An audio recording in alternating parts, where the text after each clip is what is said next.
What we're going to cover today is academic careers, scholarship, research and educational research, and then specifically research in family violence.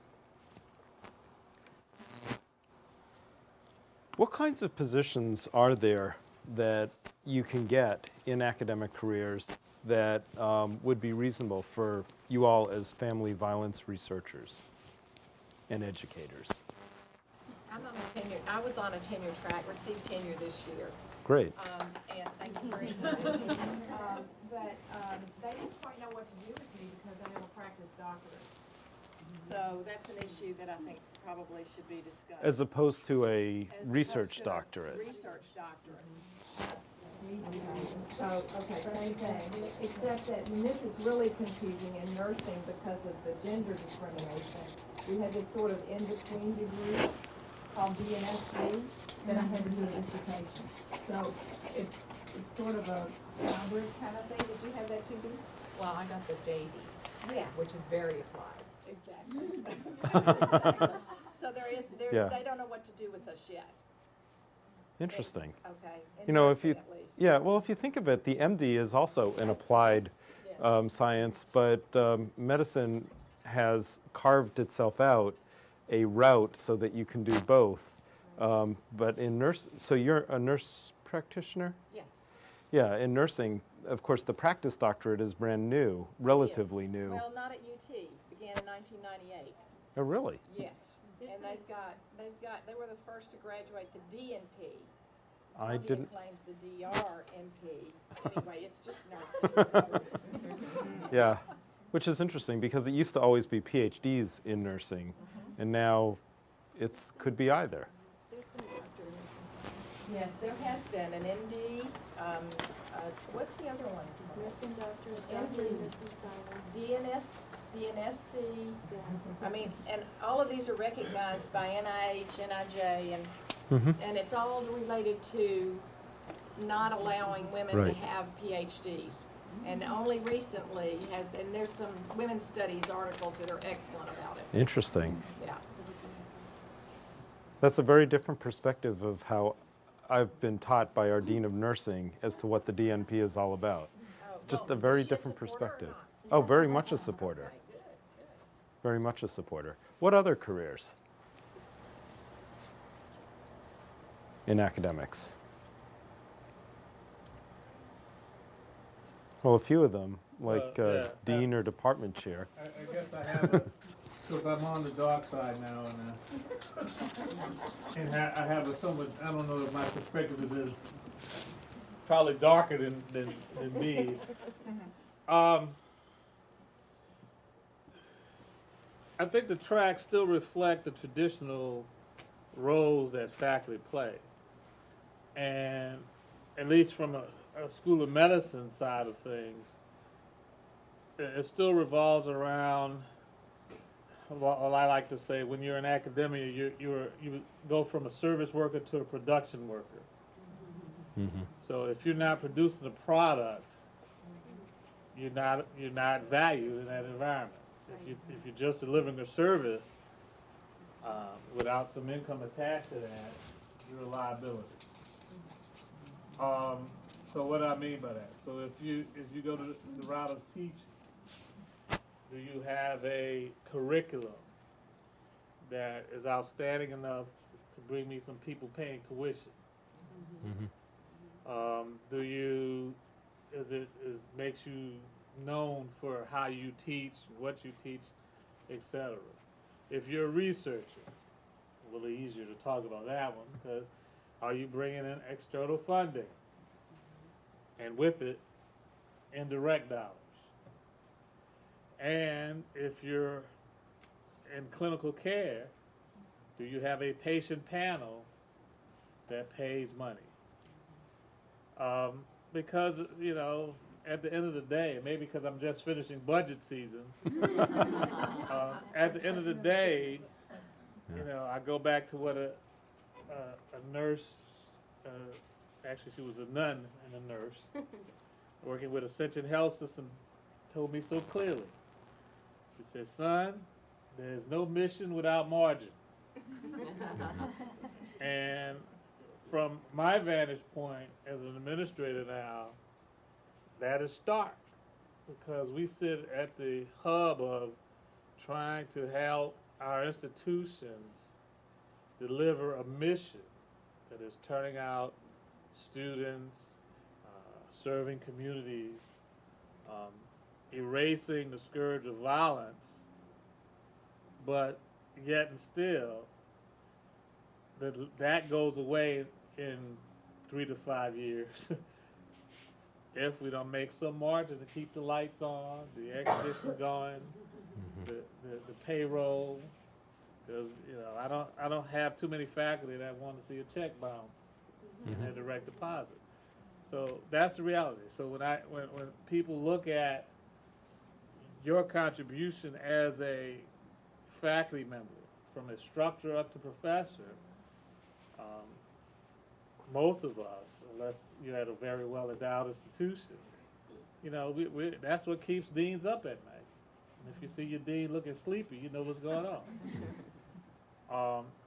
Now, some of you may be fortunate to work at some of the ones that have the big endowments, but I can tell you, if you read some of the news, the universities in this country with the biggest endowment Are hurting. closing programs. Yep. Yeah. So, And actually, in my own school, it was because we don't have a big endowment that we were reliant on, that we didn't have to close any programs when the Right, endowment yeah, dropped. So what about social work? What about the career pathways there? Well, I think that a career pathway for social work might be an agency director, Mhm. Running a specific program that is a big push in social work around evidence-based practice, especially in child welfare. They've been developing some new websites for evidence-based practice. Mm-hmm. So I see many of my colleagues doing that. Yeah. Other? I'm giving you 5. Oh, okay. I'm the facilitator timekeeper, so. Yeah. Okay, so one of the things we're going to do is talk about careers, assess your own career plans, and that's what we're going to do in the breakouts, and consider career development activities. And then our overall goal is for those of you who are senior in the room, is to prepare to assist junior colleagues to plan and implement career development plans. So for folks like yourself, I mean, a big part of your job is faculty development. So, okay, so what about career development for clinician educators? Is it usually planned? Well, my experience is that no, it's not. And what I've seen in terms of successful career development over the years, I can only think of one instance of one of our colleagues back at UT who came in to be a researcher and got a faculty development grant, got a K award through NIH, then got his R01 and actually took it step by step by step. It took him 10 years to develop his research plan, but he did it. But that's not the way it usually works. The way it usually works is the way it's worked. Well, no. I mean, the way it usually works is it happens serendipitously. You happen to be in the right place at the right time to take advantage of opportunities that come your way, and you do that. So your eyes are open, you're getting good mentoring, and when opportunities come up, you assess them and you take advantage of them. But it happens often serendipitously. Unfortunately, it often does lack mentoring. And that's one of the things we hope to change through workshops like this, because mentoring I have always found to be incredibly helpful. And more than anything, the last one, it can be driven by your passion and should be driven by your passion. If you're not passionate about what you're doing and you're not really loving it and happy with it, then probably you're in the wrong career because you're spending an awful lot of time doing it. The career opportunities, we talked about them. There's clinical faculty in almost every one of the disciplines that's represented here today.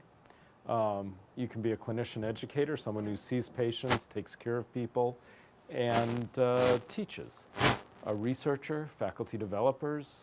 You can be in medical management or healthcare management. Agency director, yeah. Course directors, medical directors, people who run clinics or practices of some kind, consultants, advocacy. One of the organizations we work with a lot at the Academy on Violence and Abuse is the Family Violence Prevention Fund, which is largely an advocacy organization.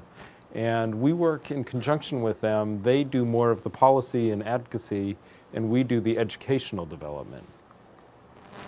Program director, division directors, department chairs, deans, which you've heard from a few of today. And so what we want you to do is come up with a career development framework, which is to start by thinking about what are your career goals? What are the steps that you need to take in achieving those goals, and what are the requirements for each step? And then to think back, it's like, okay, in my current position, can I get where I want to go? Sometimes people do have to change their positions to achieve what your goals are. I know that in my previous position at University of Texas, one of the things I wanted to do was become a department chair. I knew that wasn't going to be an option there because the current department chair is going to be there for a good long time. He's our age. And I don't think he's going anywhere for a while. So if I wanted to do that, I had to find another organization. Luckily, I found a great one. But you have to reassess that periodically to decide what it is you want to do and how can you achieve that. The tools that you might want to use in developing that are mentors, role models, learn from our colleagues or your learners. I mean, I have taught medical students and other students as well, but mostly medical students because I'm a physician in a medical school for the last 20 years, and it's amazing how much I learned from my learners. The organizations like the Academy on Violence and Abuse, workshops like this. You can do full-time fellowships or part-time fellowships, health policy fellowships, work in community agencies. There are books and media that will help you go through, learn about faculty development.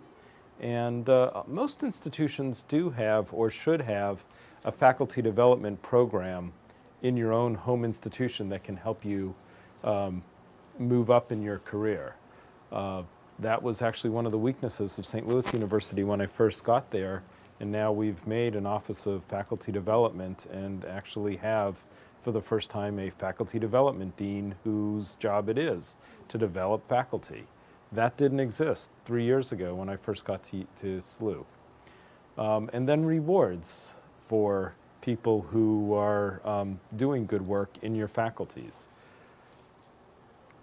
I'm going to go back to this career planning framework because the first breakout, and what we'd like you to do is break out into groups of 4 or 5, and we've strategically placed board members and leaders from the Academy on Violence and Abuse around the room. And except for this one little cluster here where there's 3 tables without one, so I'm going to ask someone to move over to that group so that you can break into a group so that you maybe want to turn around, and these will be breakout groups that you work with throughout the afternoon. After each of the sessions, we're going to stop for about 10 minutes or so and work on a specific task. So the task that I want you to think about is, what are your career goals and what are the steps that you need to do to achieve those goals? And so let's go ahead and break out into groups and think about at least the first 2 questions for each of you as an individual. And then we'll start the next session.